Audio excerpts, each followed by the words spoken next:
Chapter 13. We walked out to her car. She handed her driver a 50 rupee note. Driver Bhaiya, can you go and buy a few packets of Palaji biscuits for me, please? The driver looked puzzled. Madam, we will buy it on the way. No, go now. Leave the keys. I'll wait inside. The confused driver handed the keys to Ria and left. Ria and I sat in the back seat of her BMW. A fat armrest separated us. She switched on the reading light and slipped her feet out of her shoes. Turning sideways, she leaned back against the window to face me. She tucked her feet under her legs on the seat. I sat stiffly. The BMW reminded me how out of place I was in her world. So, Ria said, you were really great on stage, and congrats on winning the English vocals. Oh, thank you. That's nice of you, mother, to congratulate me. Amazing show, I said, clearing my throat. Thanks. Is that all you wanted to say to me? I shook my head. I hated it when she adopted this formal tone. So let's keep the small talk. Say what you want to. I'm sorry. Have heard it a million times from you. Forgive me. I have forgiven you. I have also moved on. It's past. It's over. So that's it. I looked into her eyes. In the dim reading light of the BMW, I could not spot any emotion on her face. I felt weak in her presence. I fought back tears. I want us to be friends again, I said. Why? She said, her voice as cold as Delhi's foggy winter night. Did she miss nothing about me or what we had? Because I miss you, damn it. I wanted to scream at the top of my voice. Of course, I couldn't. I had lost the right to express any words, let alone any emotions to her. I had to say something reasonable, underplaying what I left. So I have a chance to show you I'm not a jerk, I said. I'm sure you are not. I take your word for it. You don't have to show me. Ria is too clever, too smart, and sometimes too icy. She left me speechless. I had a sinking feeling something was not going right.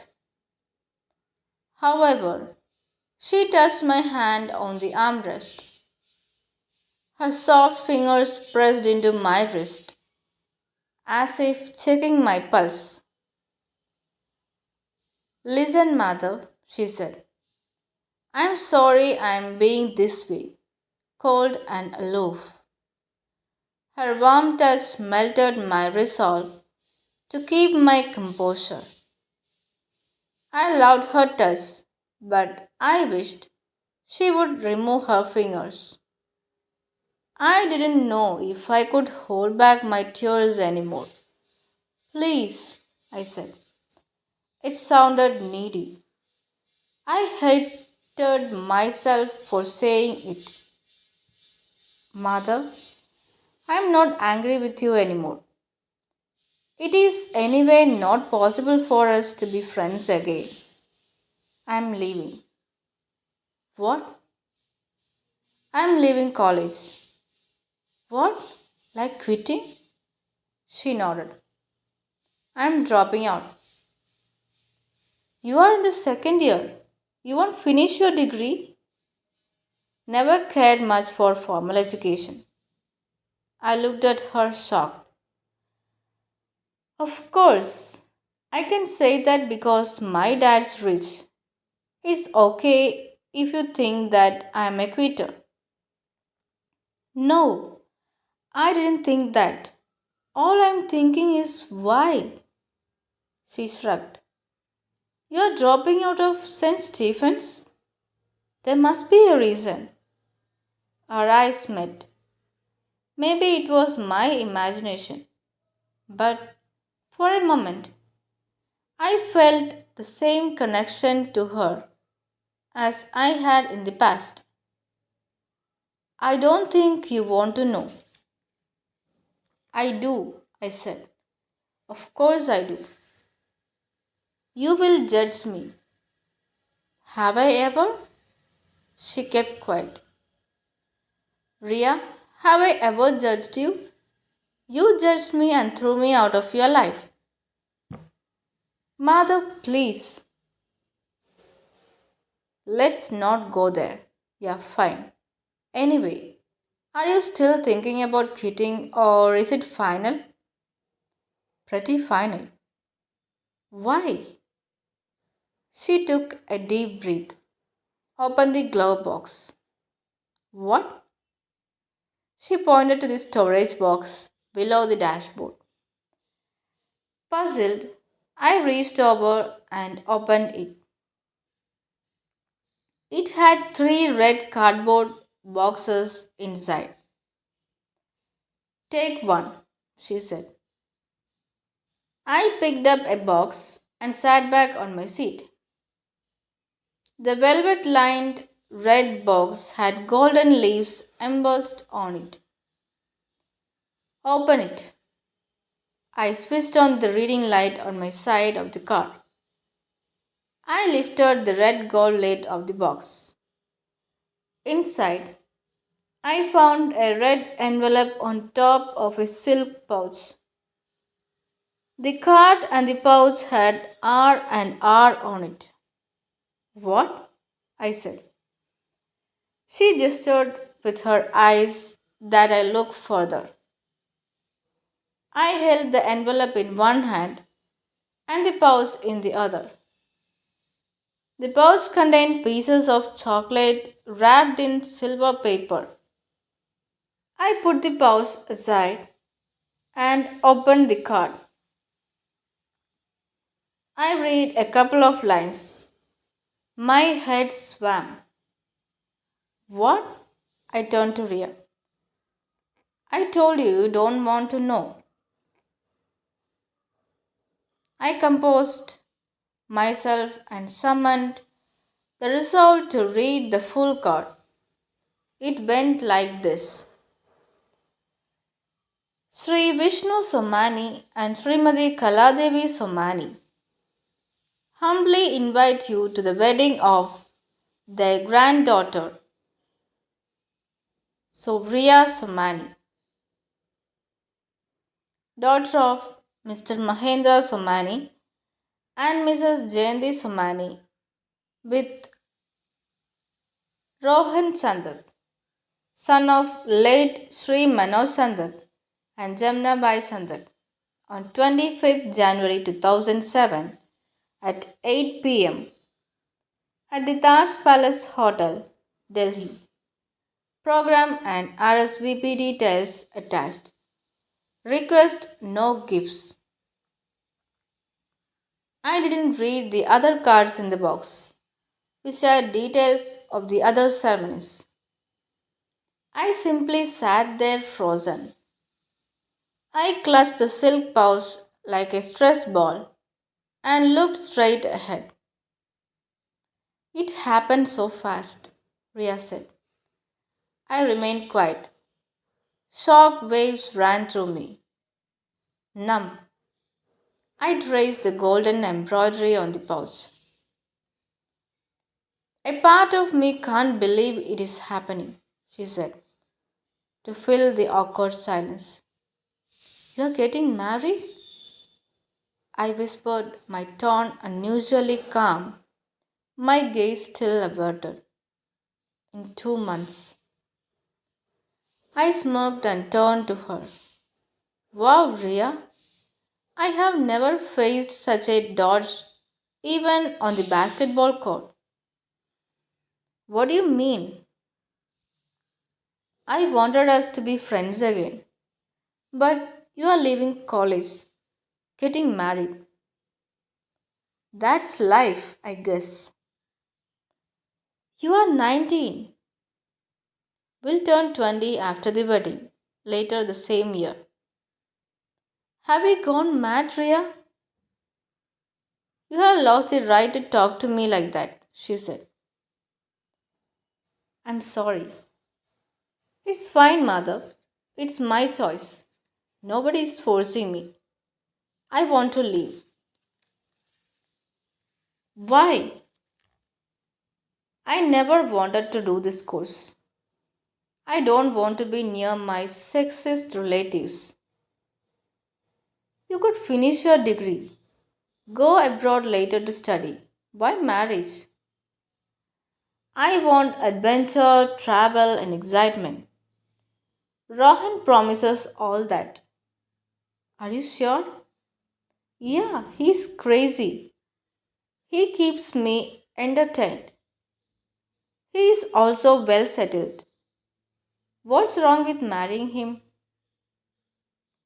He is rich. So, is that his only flaw? So am I. Not a flaw, just an observation. He couldn't wait for you to finish college. He wants you to drop out. Well, he doesn't care either way. It's his family. They want him to get married soon. My parents don't want to risk losing a match like him, too. Ria, nobody drops out of college like this. People abroad do it all the time. Not in India. Oh, come on. Most of India needs a degree to get a job and make a living. I don't need that, right? She wasn't wrong. Losers like me need to study, else, we have no future. People who are born at 100 Aurangzeb Road can do whatever they want in life. Even Rohan joined an MBA and never finished it. Is Rohan your boyfriend? Well, he will be my husband, Ria said. That's not what I asked. We are getting closer. Of course, I always called him Rohan Bhaiya when I was growing up. So it's an adjustment, she said. She laughed at her own joke. I wished someone had strangled Rohan at the Bhaiya stage. That bastard had seemed like trouble right from Ria's party. I wanted to say something sensible. I wanted to turn the tide even somewhat in my favor. Of course, God had not given me the brains to do so. Neither was my timing, right? A girl giving you her wedding card is basically like a giant game over sign flashing in a video game. It is not the time to say you want her back or that you love her more than anything else on earth.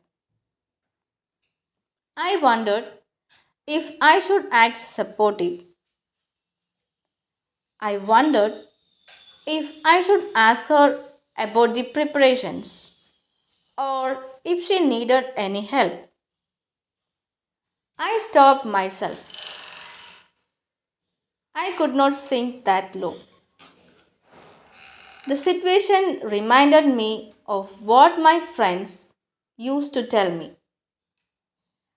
I was indeed a toy. I felt like Woody from the movie Toy Story. In the film, Woody, a neglected toy, cries alone because his owner grows up and no longer plays with him. Say something, she said. You bloody bitch, my impulsive mind suggested. I controlled myself. Please don't do this. I love you so much, said the emotional side of my mind. I realized my head was a mess right now. Given my track record, saying anything would only mean regretting it later. What do I say? Surprised? Shocked? I don't know. People normally say congratulations. Yeah, I said, but didn't congratulate her. I hope we can move past whatever happened. We can, right? She said. I nodded. You will come? Where? The wedding I just invited you. I wanted to throw her over the top wedding invitation box come card at her. Let's see, I said. I patted myself mentally. I had responded with more dignity than I thought I had. Go fuck yourself would have been a more natural response. Please do come, she said. Are you sure you are doing the right thing? I managed to say one more time. I'm following my heart. That's usually doing the right thing, right? I don't know. Sometimes following your heart leads you nowhere. I looked at her to see if she understood my sly comment. She did and gave a weary smile. I'm sorry, mother, if I hurt you. I nodded to reassure her that hurting me was no big deal. Pretty girls have the right to hurt men. I found it hard to breathe. I switched off the reading light. That way, in case I started crying, my tears would not be visible. I heard a knock on the car's door. The driver was back. Here, madam, the driver said. He handed her 4 packets of Parle-G. She passed the biscuits to me. Please take them for Rudra. I am addicted to these. If I keep them in the car, I'll eat them all. You asked him to get it. Only so he would leave us alone. I kept the packets. My consolation prize. Rohan gets Ria. Mother gets biscuits. I opened the car door and stepped out. She stepped out from her side and walked up to me. Bye, she said. Bye, Ria, I said. It was hard to hold back my tears forever. I wanted her to leave. Hey, you forgot something, she said. What? I said. Your card. She reached into the car and handed me the evil red box once again with the cards and the chocolates. I somehow managed to hold everything along with the biscuit packets. Oh, thanks, I said. I wondered where the nearest dustbin was. Take care then, she said, and came forward for a basic goodbye hug. I stepped back. I didn't want any more fake hugs.